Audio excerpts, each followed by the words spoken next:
Located in the middle of San Francisco Bay is one of the Bay Area's most iconic landmarks, Alcatraz. It's one of the most popular tourist attractions in the country, with over 1 million visitors a year. Most people know of Alcatraz as a prison, yet it only served as a prison for a very short period of time. During its history, it served multiple different functions and has had many different lives. Learn more about Alcatraz, its past, present, and possible futures on this episode of Everything Everywhere Daily.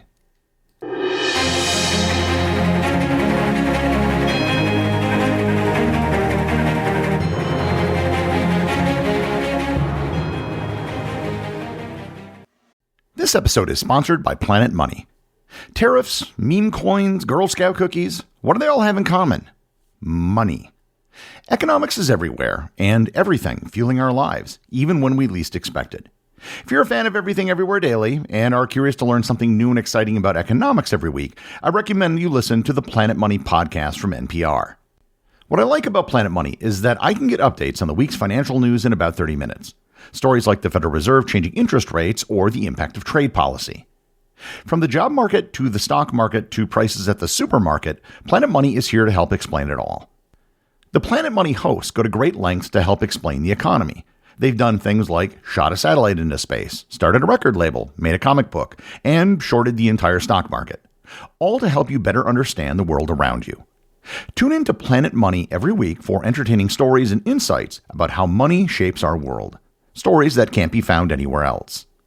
Listen now to Planet Money from NPR. This episode is sponsored by newspapers.com. Break down genealogy brick walls with a subscription to the largest online newspaper archive. Did you know that newspapers.com has over 1 billion pages of digitized newspapers going back to the year 1690? Their growing collection includes papers from the United States, United Kingdom, Canada, Australia, and more. Discover birth and marriage announcements, obituaries, and everyday stories about your ancestors in seconds.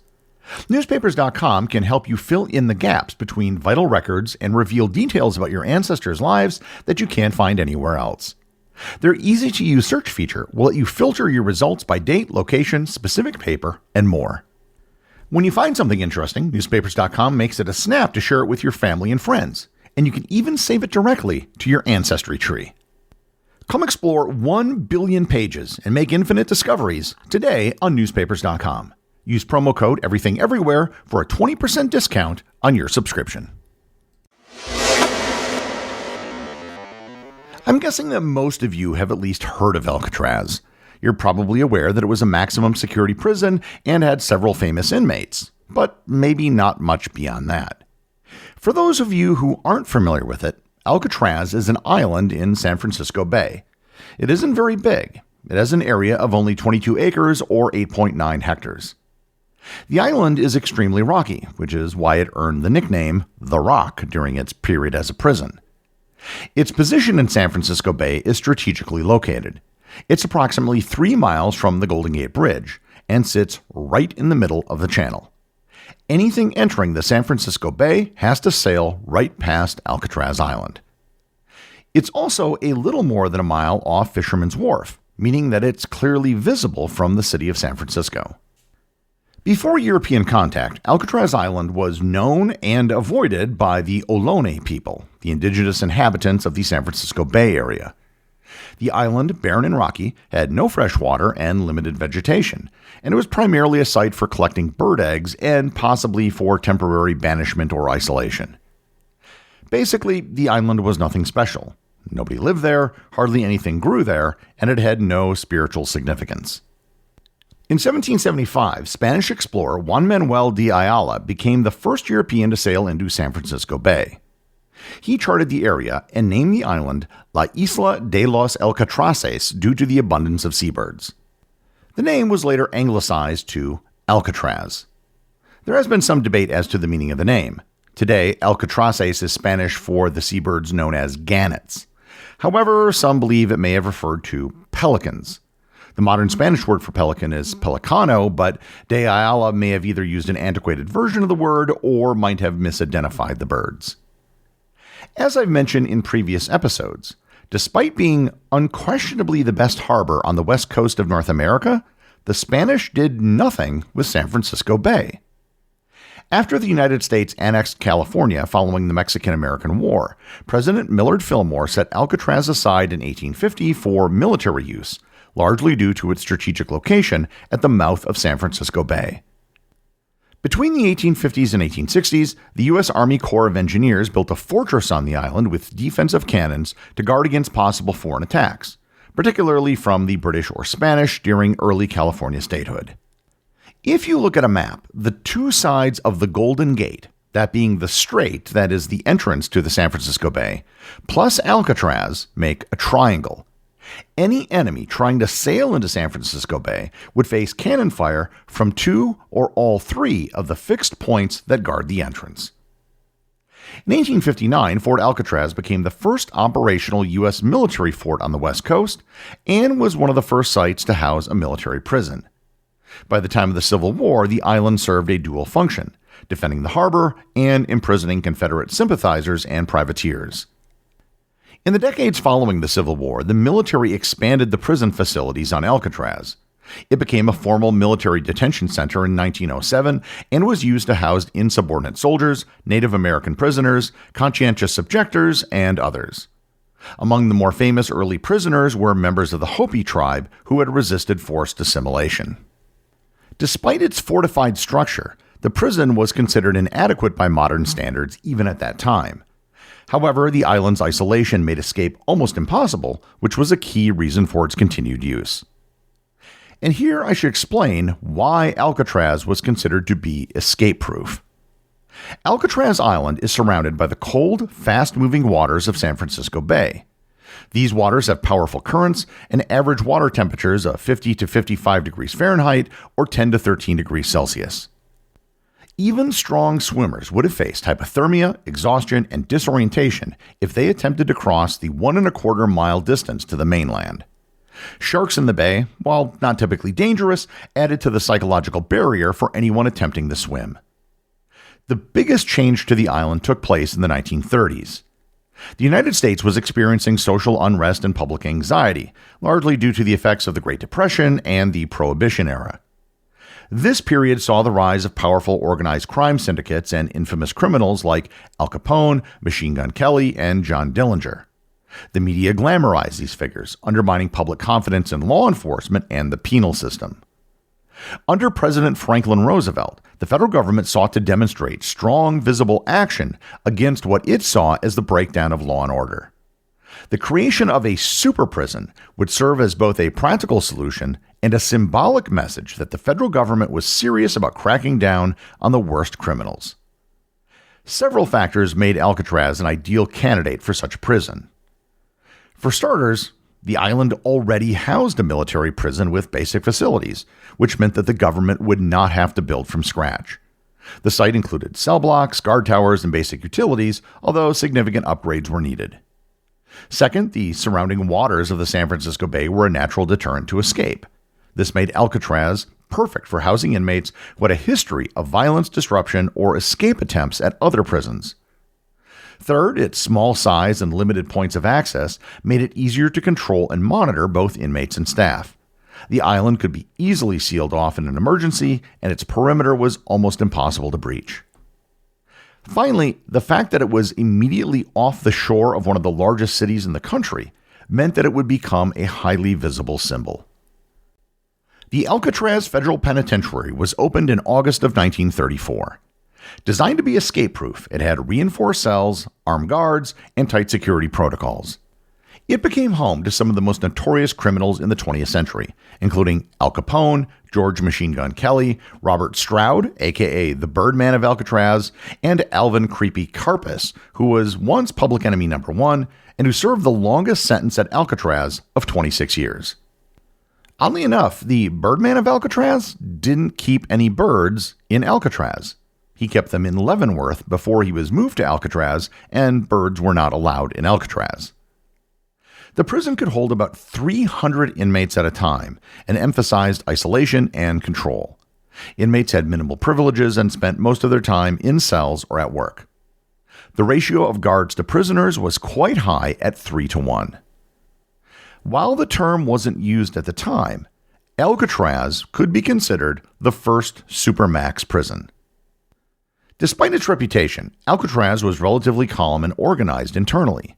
However, the high operational costs, the harsh marine environment, and deteriorating infrastructure made it increasingly untenable. Alcatraz Prison officially closed on March 21, 1963 due to its high maintenance cost, triple that of other prisons, as well as concerns over its crumbling buildings. Over its 29 years of operation, 36 men attempted to escape in 14 separate incidents. Most of them were caught or killed. However, there was one exception. Brothers and bank robbers John and Clarence Anglin and a genius career criminal named Frank Morris attempted to escape Alcatraz in 1962. On June 11, 1962, they escaped. It was a 6-month process in which they bored a hole in the wall, created fake heads for their beds, and built a raft out of 50 stolen raincoats. They were in the water by 10 p.m., and by the time anyone knew that they were gone, they had a 10-hour head start. They were never seen again. A massive manhunt followed involving the FBI, U.S. Marshals, and the Coast Guard. Authorities found paddles and pieces of the raincoat raft, as well as a plastic-wrapped wallet with personal papers and photos believed to belong to one of the men. However, no bodies were ever recovered. The FBI concluded in 1979 that the men likely drowned in the frigid waters, citing strong currents, cold temperatures, and a lack of concrete evidence of survival. But despite the FBI's official conclusions that the 1962 Alcatraz escapees likely drowned, various pieces of evidence and testimony suggest that they may have survived. Unlike other escape attempts where drowned bodies were recovered, no remains were ever found in this case, casting doubt on the FBI's theory. Modern analysis of tide patterns indicates that it was possible, although difficult, for the men to have reached Angel Island or the Marin Headlands if they timed their launch correctly. Over the years, there have been reported sightings of the Anglin brothers, and some individuals claim to have received letters from them, including a 1993 letter revealed in a 2013 documentary that alleged they were alive and in hiding. The Anglin family also reported receiving mysterious postcards and calls, and even produced a photograph purportedly showing the brothers in Brazil in the 1970s. In 2015, the U.S. Marshals Service confirmed the case remains open and that they continue to follow new leads. For several years after the closure of the prison, the island was mostly abandoned, although some proposals were made for its redevelopment. On November 20, 1969, a group of Native American activists from a group called Indians of All Tribes occupied Alcatraz Island, citing the Treaty of Fort Laramie of 1868, which stated that unused federal land should revert to Native ownership. They intended to reclaim the island as a cultural and educational center. The occupation lasted for 19 months, drawing national and international attention to Native American issues. The occupation ended in June of 1971 when federal agents removed the remaining occupants. In 1972, Alcatraz became part of the newly established Golden Gate National Recreation Area under the National Park Service. And in 1986, Alcatraz was designated a National Historic Landmark. Today, Alcatraz is one of San Francisco's most popular tourist destinations. Visitors can explore the former prison, view the remains of military structures, and learn about its history through exhibits and guided tours. The island also supports a bird sanctuary and features gardens originally planted by the residents and inmates. Over the years, a wide range of proposals have been made for the future of Alcatraz Island. In the decades following the prison's closure, some suggested transforming the island into a casino, luxury hotel, amusement park, or even an international peace center, though these commercial and ambitious plans face strong public opposition. More recent and serious proposals have focused on preserving the island's historical significance while expanding its educational and cultural roles. Ideas have included enhancing museum exhibits related to incarceration, civil rights, and Native American history, as well as using the island for environmental conservation, such as protecting nesting birds and restoring native vegetation. One idea that keeps being floated is returning Alcatraz to being a prison. However, this is highly unlikely to happen for one simple reason: cost. The only reason why Alcatraz made sense in 1934 was that there was already a military prison on the site, and the Department of Justice was able to just take over that facility. However, by 1963, which was over 60 years ago, the facilities were already antiquated, and the cost of operating the prison, even back then, was 3 times that of the national average. After the better part of a century, to bring Alcatraz back to operational status would require a massive investment, almost rebuilding the entire facility from scratch. But moreover, we don't really need an Alcatraz anymore because we have other supermax prisons that now serve the role that Alcatraz once did. ADX Florence outside of Florence, Colorado, is one of the most secure prisons in the world. And that's where many of the most notorious criminals today are all locked up, just like they once were in Alcatraz. Alcatraz is more of a symbol at this point than anything else. Its past manifestations as a military fort and a prison are no longer warranted in the modern world. And as such, Alcatraz's future will probably look a whole lot like its present. It'll remain a popular tourist destination, which currently draws about 1.7 million visitors annually. The executive producer of Everything Everywhere Daily is Charles Daniel. The associate producers are Austin Oakton and Cameron Kiefer. I want to thank everyone who supports the show over on Patreon. Your support helps make this podcast possible. I'd also like to thank all the members of the Everything Everywhere community who are active on the Facebook group and the Discord server. If you'd like to join in the discussion, there are links to both in the show notes. And as always, if you leave a review or send me a boostagram, you too can have it read on the show.